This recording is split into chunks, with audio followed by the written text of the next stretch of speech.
She was rejected for being barren. But she never expected a lonely billionaire single dad, with 3 children and a wounded heart, to choose her. Fate wasn't being cruel. It was preparing her for real love. Hello beautiful souls, and welcome to Ms. Love Stories channel. The place where love, drama, and unforgettable moments come alive. I'm so thrilled you're here, ready to dive into stories that will make your heart race, bring tears, and leave you believing in the power of love. Before we begin, I want to get to know all of you. Comment below and tell me where you're watching from, because in the next video, I'll give a special shout out to some of you amazing viewers from around the world. I can't wait to see how far our love story family reaches. And if you haven't already, make sure to subscribe and hit the notification bell, so you never miss a single emotional journey. Get ready to feel, laugh, cry, and fall in love all over again, because every story we share here is for you. Before the story pulls you in, tell me in the comments. Do you believe rejection can lead you to your true destiny? Linda, the woman who lost everything. The house was silent, but not the peaceful kind. It was the silence that follows a storm, the kind that makes the walls feel like they're holding their breath. Linda stood in the middle of the living room clutching a single suitcase, her fingers trembling against the handle. Her husband, Daniel, didn't even look at her. He stood by the doorway with his arms crossed, jaw tight, as though he was throwing out a piece of furniture. Not his wife of 8 years. Daniel, Linda whispered, her voice cracking, please. We can fix this. We can try the treatments again. We can. No, he snapped, cold enough to freeze the air around them. I'm done pretending. I'm done living like this. Like what? Her voice was barely a breath. Like a man who doesn't have a legacy. Like a husband trapped with a barren woman who can't give him a family. The word barren hit her like a slap. Linda's knees weakened. Daniel, I'm still your wife. Not anymore. He walked away without another glance. Linda stood frozen, her heart shattering with a quiet, suffocating finality. She swallowed the scream building in her throat, grabbed her suitcase, and walked out of the house. Out of the life she had held together with prayer, devotion, and bleeding hope. The sun outside felt wrong. Too bright for a world where she had just been discarded. As she stepped onto the sidewalk, Linda didn't cry. Not yet. She felt numb, as though heartbreak hadn't reached her body yet, only her shadow. She walked aimlessly until she reached a bus stop bench and collapsed onto it. She whispered to herself, maybe I really am nothing. The wind didn't answer. No one came to say she was wrong. Not yet. Mac, the man with everything and nothing. Across the city, penthouse windows glowed as dawn spread light over steel and glass. Inside a towering corporate building, another kind of silence existed. The heavy, exhausted silence of a man carrying an empire and a broken heart at the same time. Mac Anderson, billionaire CEO, widowed father of 3, stood in his office staring at a framed picture on his desk. His late wife, Charlotte, smiled back at him, her brown eyes full of warmth that Mac had not felt in years. He touched the glass gently. Another day, Charlie, he murmured. Help me get through it. A soft knock came at the door. Dad. His 7-year-old daughter, Mia, peeked in with her oversized backpack and missing tooth smile. He turned instantly gentle. Hey, sweetheart. What's wrong? I can't find my hair ribbons, and Benny keeps saying he saw a ghost in the hallway again. She rolled her eyes. Can you tell him ghosts don't exist? Mac chuckled. He's 6. Let him have his imagination. And what about Jaden? He won't get out of bed. The teenage boy in question was Mac's biggest challenge, broken by the loss of his mother and unwilling to heal. Okay. Mac sighed softly. Give me 2 minutes. Mia nodded and scampered out. Mac exhaled the kind of sigh that hurts on the inside. Running a billion-dollar corporation was nothing compared to managing 3 grieving children, and his own heart that refused to mend. He grabbed his suit jacket, glanced at the framed photo once more, and whispered, I'm trying. I hope it's enough. Then he walked into the chaos of the morning. Lunch boxes missing socks, teenage attitude, teddy bears, spilled cereal, and moved through it all with the quiet strength of a man who'd learned to survive without falling apart. But beneath the calm exterior, Mac was unbearably lonely. Everyone saw the CEO. No one saw the man. The widower. The father who felt like he was failing. The human who desperately needed someone to help him feel alive again. He just didn't know that destiny was already moving pieces in his favor. Later that afternoon, Linda walked into the lobby of a towering corporate building. The kind she never imagined entering. She had circled job listings all morning, searching for anything to help her restart her life. Her hair was messy from the wind, her eyes red from the tears she refused to cry, and her heart felt like a fragile piece of cracked glass. She approached the reception desk. Hi, she stammered. I'm here about the administrative assistant job. The receptionist smiled politely. Name, Linda Reyes.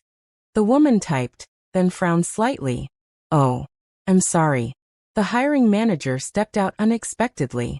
You might have to wait a bit. Linda nodded.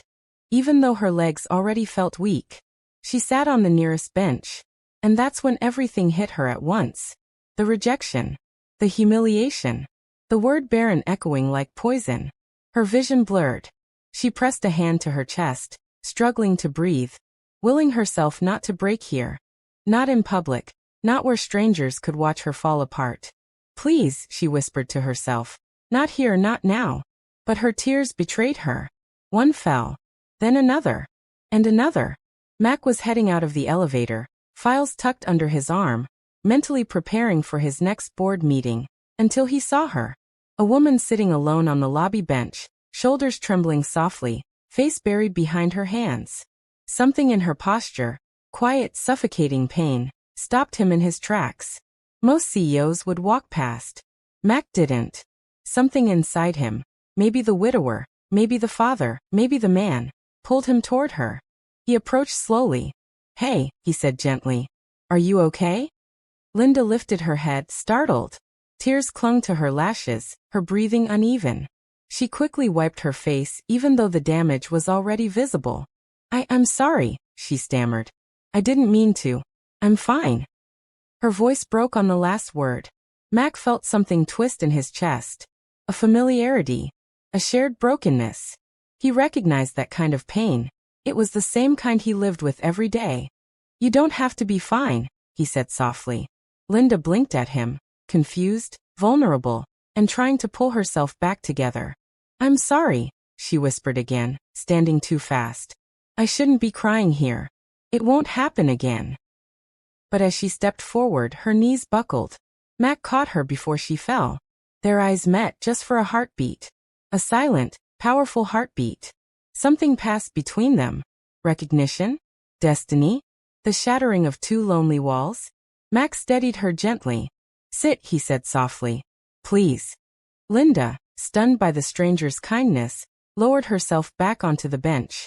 She had no idea who he was. He had no idea how much she'd already lost. But from that moment, something small and dangerous began to change inside them both. The world tilted. Just a little. Just enough for fate to slip through. Elena sat at the small kitchen table of her friend Claire's apartment. Hands wrapped around a mug of tea she wasn't drinking. She had moved out of Mark's house only 3 days ago, but it felt like 3 years. Everything inside her was numb, except the shame. Claire leaned on the counter, watching her carefully. Elena, have you thought about what you're going to do next? Elena forced a smile. Find a job. Any job. And maybe find a version of herself that wasn't broken. She hadn't expected her phone to buzz. Unknown number. She hesitated before answering. Hello, Mrs. Rowe. A deep, calm voice replied. It took her a second to recognize it. Adrian Hale. Her heartbeat jolted. Mr. Hale? Is everything all right? I hope this isn't a bad time, he said. I just wanted to thank you again for your help yesterday. My children talked about you all night. Elena blinked. They talked about me? Yes, Adrian chuckled softly. A sound warmer than she expected. They said you saved their day. And I agree with them. A strange warmth bloomed in her chest. She had not felt appreciated in so long. Not by Mark, not by anyone. Adrian continued. Actually, there's another reason I called. I'd like to offer you an opportunity. Elena's breath caught. An opportunity? Yes. A position at Hale Industries. Her throat tightened. Mr. Hale, I don't think I'm qualified for a corporate job. Don't underestimate yourself, Adrian said firmly. You handled my children with patience and strength. You managed a crisis in seconds. And you speak with a calmness that, frankly, my staff could learn from. Elena felt her eyes sting. He went on. It's not a traditional office job. It's a hybrid role. Personal coordination for my children's schedules, part-time administrative support, and occasional travel with us. You would be compensated very generously. Elena froze. Travel? Children? Work close to a billionaire CEO she barely knew? Why me? She whispered. There was a pause on the line, gentle, thoughtful.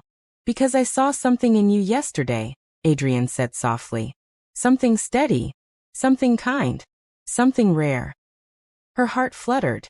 An unfamiliar feeling after so many months of rejection. But I don't want to pressure you, he added. If you'd like, you can visit the house this evening. Meet the kids again. Ask questions.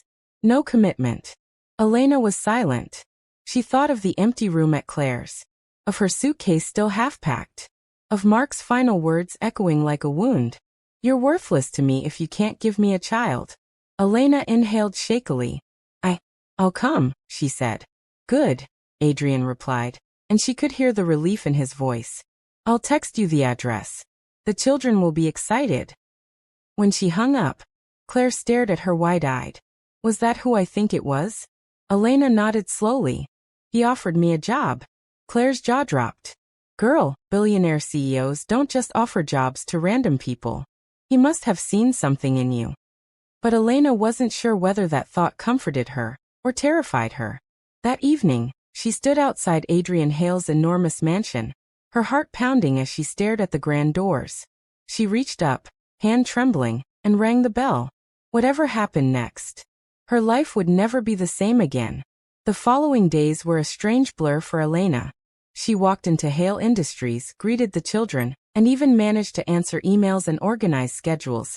But inside, she felt an invisible wall closing around her heart. Adrian noticed immediately. The warmth she had shown the first day now carried a subtle distance, a hesitancy he couldn't ignore. Elena, he said one afternoon, handing her a folder. Is everything all right? You seem distracted. She swallowed and looked away. I'm fine, Mr. Hale. Really, just adjusting to everything. Adrian wanted to press, to pull down the walls he saw building, but he knew better. Trauma wasn't something you could force open. Meanwhile, Elena's mind kept returning to her past. Daniel's words, the way he had thrown her aside, burned like embers that refused to die. She wondered if anyone could ever choose her, truly, after everything. Even with Adrian's kindness, the children's laughter, and the new opportunities, she found herself stepping back, avoiding his gaze, retreating when he tried to involve her in family plans. One evening, as Adrian walked her to the car after a long day, he attempted to break the silence. You've been quiet lately, he observed gently. You can tell me anything. Elena clenched her hands on the steering wheel, heart pounding. I can't. Not yet. I'm not ready for people like you, people with families and happiness. I've lost that, and I don't want to take it away from anyone. Adrian's chest tightened. He could feel her pain like a physical weight. Elena, you don't take anything away. You bring something in. Something real. Something honest. The children. I see it. I see you. She looked at him then, tears threatening to fall, but her pride and fear held her back. I'm just trying to survive, she whispered. I don't know how to belong anywhere anymore. For Adrian, this resistance wasn't rejection. It was fear, fragile and raw. He recognized it in himself too. The years spent locked away behind grief and duty. Yet seeing it mirrored in her broke something open inside him. He didn't push. He merely said, I'll wait, Elena. No rush. I'll be here. And with that, he walked away, leaving her trembling in the car, heart torn between longing and self-protection. Over the next days, their interactions became a delicate dance. Elena would laugh at the children's jokes but retreat when Adrian complimented her. She would organize schedules and meals flawlessly, yet shrink away from personal conversation. Adrian tried to maintain a balance, offering warmth, space, and occasional playful teasing, but always keeping an eye on the invisible walls she built, knowing that patience was the only bridge across her wounded heart.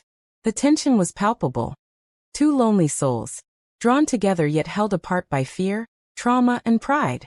One rainy evening, after the children were tucked into bed, Elena found herself in the kitchen, staring out at the darkened garden. Adrian entered quietly, leaning against the doorway. "You've been avoiding me," he said softly, voice steady. I can't help it," she admitted. I'm scared." "Scared of what?" he asked, stepping closer. "Of being chosen only to be left again," she said, the words barely audible. "Of hoping and being wrong again." He nodded slowly. "I understand. And I'll be honest, I'm scared too. But maybe we can be scared together for now. No promises, no pressure. Just see where this goes." Elena looked at him, uncertainty and longing battling inside her. For the first time in days, she didn't run. But the wall wasn't gone. Not yet. It would take time. It would take trust. And neither of them knew how long that would take, or how fragile it was. The weekend arrived with relentless rain, turning the city into a slick, gray blur. Elena was tasked with accompanying Adrian and the children to a charity event across town. A simple drive that turned into a test of patience, boundaries, and unexpected closeness. Elena climbed into the back seat, the kids immediately pressing around her with questions, laughter, and demands. Adrian slipped into the driver's seat, glancing in the rearview mirror at her. "You okay?" he asked casually, but his voice held a subtle edge of concern. Elena nodded, gripping the edge of the seat. "Yes, just tired." The traffic crawled, rain slapping the windshield. Hours in this car, confined together, might have been uncomfortable for anyone. But for Elena, every small motion, every glance from Adrian, seemed magnified. "Do you want a snack?" she asked, trying to distract herself from the pounding in her chest. "Sure," Adrian replied, handing her a bag of crackers. Their fingers brushed. The contact lasted a fraction of a second, but both felt it. Elena pulled her hand back sharply, her face heating. Adrian didn't comment. He simply drove on, but the tension hung between them.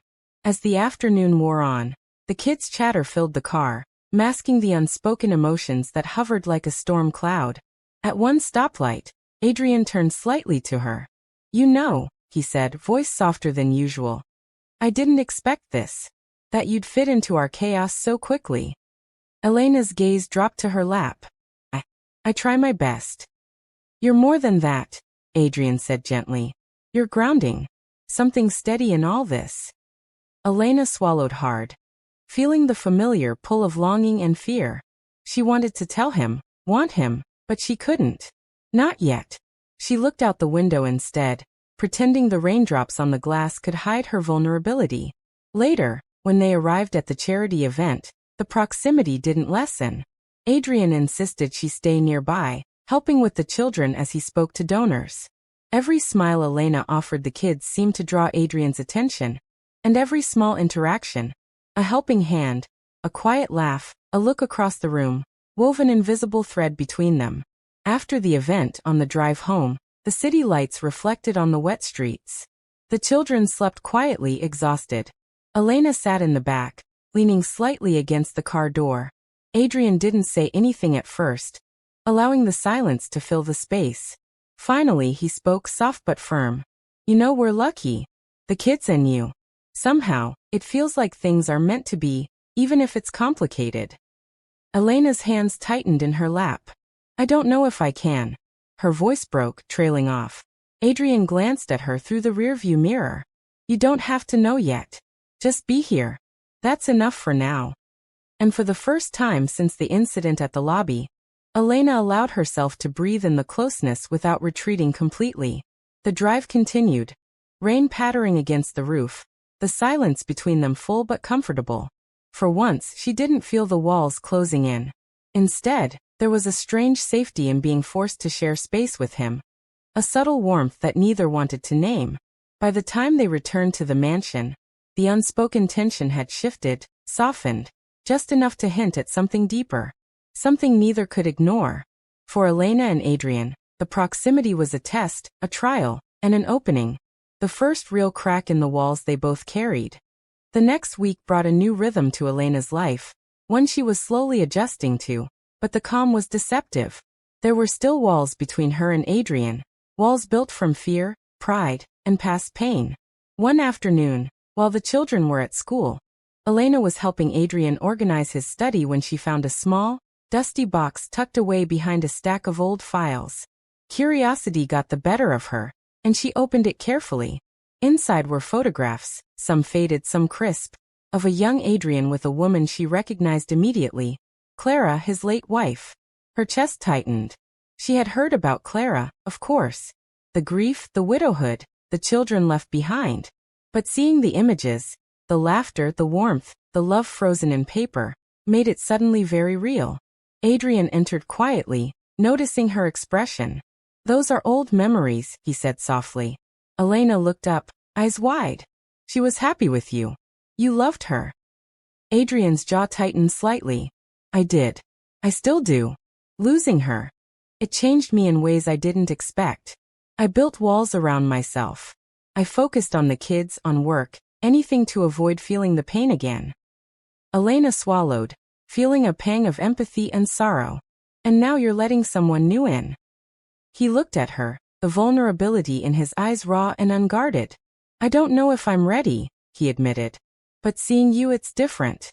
You make it possible to hope again." Elena felt her own defenses waver. She wanted to step back, but she couldn't. Not when she saw him like this. Honest, vulnerable, longing for connection in a way she understood all too well. Later that evening, Adrian shared more. Not just about Clara, but about the immense pressure of raising 3 children alone, managing a company, and navigating the constant scrutiny of the world. He told her about nights spent awake listening to Mia cry, the guilt over missing Benjamin's first soccer game, the silent fear that Javier would withdraw forever if he didn't balance love with discipline. Elena listened, her heart aching. Every word revealed not just his struggles, but the depth of his care and the weight he bore silently. "I've never let anyone in like this," Adrian admitted. "Not after Clara. Not fully. But you found a way to break through without even trying." Elena looked down, unsure how to respond. I don't know if I deserve this. Not after everything I've lost, everything I've been through." Adrian stepped closer, gently lifting her chin. "Deserve isn't the point, Elena. Connection isn't about deserving. It's about finding someone who sees you, really sees you, and choosing to stay." For the first time, Elena allowed herself to imagine it. A life where she wasn't defined by rejection, by past mistakes, by pain. A life where love wasn't conditional, where it wasn't fleeting. But as the night stretched on, the shadow of fear lingered. Walls might crack, but the debris of past heartbreak was still there, waiting to remind her how fragile hope could be. That evening, as she left for her small apartment, Elena knew one thing. The world had shifted.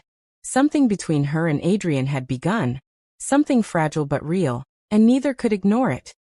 Even if fear still whispered that it might all fall apart. The days after the revelation about Adrian's past were quieter, but more intimate. Elena found herself lingering in the Hale household longer than necessary, drawn not only to the children's laughter, but to Adrian's calm presence. One afternoon, she was helping Mia with a school project at the dining table. Benjamin and Javier sat nearby, teasing each other softly. Adrian entered, carrying a stack of papers, and paused when he saw Elena helping the youngest. "You're patient," he said, voice gentle, almost awed. "I don't know if I could ever do that." Elena looked up, surprised. I just try to help," she said quietly. "No," Adrian replied, sitting across from her. "You do more than help. You make them feel safe. That's rare." For a moment, they simply sat there, the quiet filled with the subtle hum of a house that felt like it might be more than just shelter. Elena felt a warmth she hadn't known for months, acceptance, safety, and something budding that scared her in its honesty. Later, while organizing a closet of children's clothes, Adrian paused and offered a small, teasing smile. "Do you know," he said, "that Javier has been trying to convince me you're secretly a superhero?" Elena laughed, genuinely this time. "Superhero? I'm far from that," she said, shaking her head. "Maybe," he conceded. But in their eyes you are. And maybe in mine too.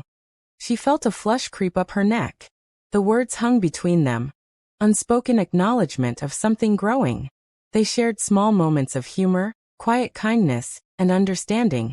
And each time, the invisible wall around Elena's heart weakened just a little more. That evening, Adrian and Elena found themselves alone in the kitchen. He poured them each a cup of tea and handed her one, their fingers brushing briefly. Neither pulled away. You know, he said softly, I've been thinking about everything. About Clara, the kids, you. And it feels like, maybe life is giving me a second chance at something I didn't know I deserved. Elena sipped her tea, her hands trembling slightly. I don't know if I deserve any of this either, she admitted. He smiled gently. Deserve has nothing to do with it. Connection does. Being here, feeling this with me, that's what matters. For the first time in weeks, Elena let herself relax completely. She laughed with the children, shared small secrets with Adrian, and allowed herself to feel something other than grief or fear. In the quiet hum of the household that evening, something shifted. The bond they had been avoiding for so long became real, fragile but undeniable. And for the first time, Elena wondered if she might be allowed to hope, truly hope, for love again. The following week began like any other, but an unexpected storm, both literal and emotional, was brewing. Elena had been slowly opening up to Adrian, allowing herself to feel connection, hope, even joy. But life has a way of testing vulnerability. One afternoon, as Elena returned from running errands, she found the mansion unusually quiet. The children were still in school, and Adrian appeared distracted, pacing near his study. Elena, he said abruptly, his voice tight. I need to talk. She frowned, sensing the tension in the air. What's wrong? Adrian held up a piece of paper, a legal notice. It's complicated, he said, exhaling. Someone from Clara's family, they're questioning my custody arrangements. They claim I've been negligent. It's absurd, but it's overwhelming. Elena stepped closer, reaching for his hand. Adrian, you're the best father. The kids love you. Don't, he interrupted sharply, flinching away. I can't handle this right now. Her heart sank. His walls had reappeared, thicker than before. She wanted to comfort him, but every word seemed to push him further away. Later that evening, the children returned, unaware of the tension. Mia ran to Elena with a drawing, and Benjamin and Javier tried to engage in playful teasing. Elena laughed softly, but Adrian's absence, he stayed in the study, closed the door, cast a shadow over the house. A few days later, a misunderstanding escalated. Adrian overheard a conversation between Elena and a colleague, taken completely out of context. In a flash of anger and fear, he confronted her. Are you serious? He demanded, voice rising. After everything, is this what I get? Elena's eyes widened. What? Adrian, it's not what you think. But he couldn't hear her. His pride, his fear of being hurt again, clouded reason. You've been hiding things. I can't trust you. The words hit Elena like ice. She had spent weeks lowering her walls, only to feel them slammed shut by his anger. She retreated to her room, closing the door softly behind her. That night, the mansion was silent, but the air was heavy with grief. Both Adrian and Elena lay awake, hearts pounding, minds replaying harsh words and fragile moments that now seemed shattered. Neither knew if the bond they had fought so hard to form could survive this. The laughter of the children seemed distant, the warmth of shared moments reduced to painful memory. For the first time in weeks, both questioned everything. The hope, the connection, and whether either was truly worthy of love. The shatter point was here. Walls rebuilt, trust broken, and the fragile thread between them hanging by a mere whisper. The night after the confrontation, the mansion was eerily silent. The children slept, oblivious to the tension, while Elena sat on the edge of her bed, staring at the floor. Her mind replayed Adrian's angry words, her own shocked reactions, and the fragile moments of connection that now seemed shattered. Meanwhile, Adrian sat in his study, staring at the same photographs of Clara that had once reminded him of loss and love. His chest felt heavy. He had let fear, pride, and misunderstanding push away the one person who had begun to heal the cracks in his heart. For hours, Both wrestled with their emotions. Elena thought of the laughter of the children, the small gestures of Adrian that had meant more than words, and the bond that had been forming between them. Could she risk opening her heart again, knowing it might be broken? Adrian thought of the quiet evenings in the kitchen, the playful teasing, the subtle warmth in Elena's eyes. He realized that walls, no matter how high, could not protect him from the risk of love, or from losing it entirely. The next morning neither spoke, but their silence was heavy with contemplation. Both had reached the crossroads of pride and vulnerability.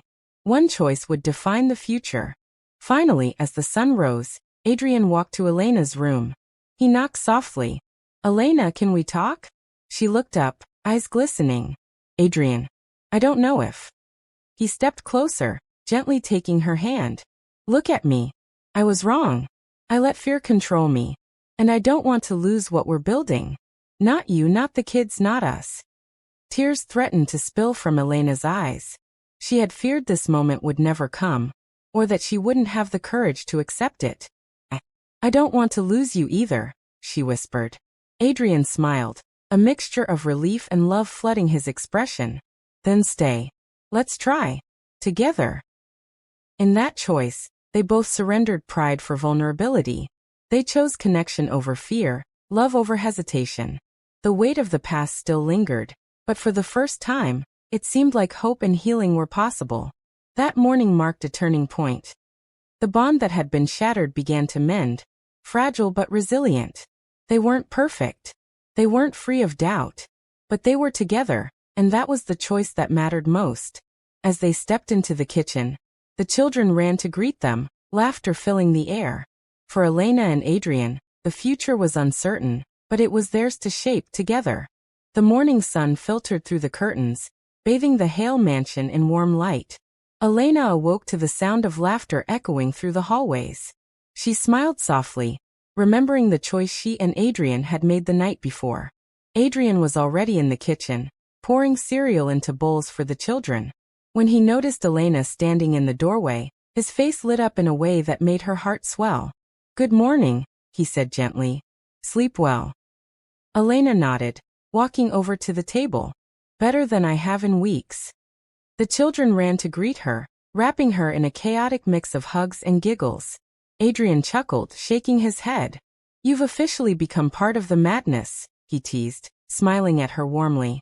Elena caught his eyes for a moment, and in that silent glance, everything unspoken was conveyed.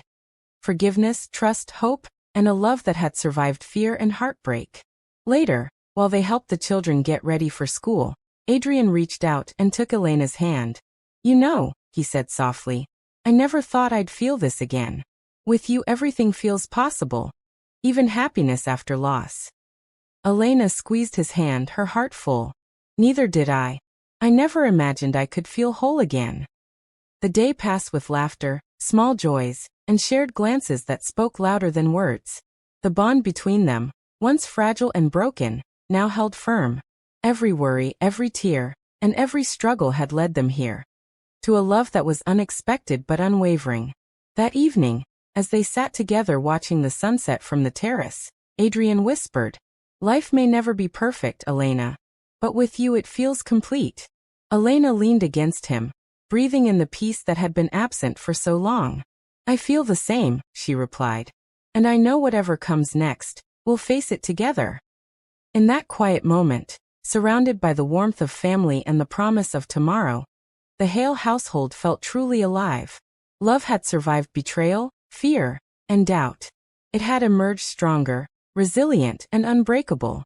For Elena and Adrian, the journey had been long and painful, but it had led them to a truth more powerful than any hardship. Sometimes love arrives in the most unexpected ways, and when it does, it changes everything. As the night settled, and the children slept peacefully, they held on to each other tightly. Finally whole, finally certain, and finally home. If you listen till the end, type "finally home" in the comment section, and I will give you a shout out in my next video. Thank you so much for watching this story all the way to the end. Your time, your support, and your presence here mean more than words can say. If this story touched your heart, inspired you, or kept you watching, Please make sure to subscribe to the channel for more emotional stories like this one. And don't forget to turn on the notification bell. That way, you'll never miss a new upload. Until next time, stay blessed, stay strong, and keep believing in love. See you in the next story.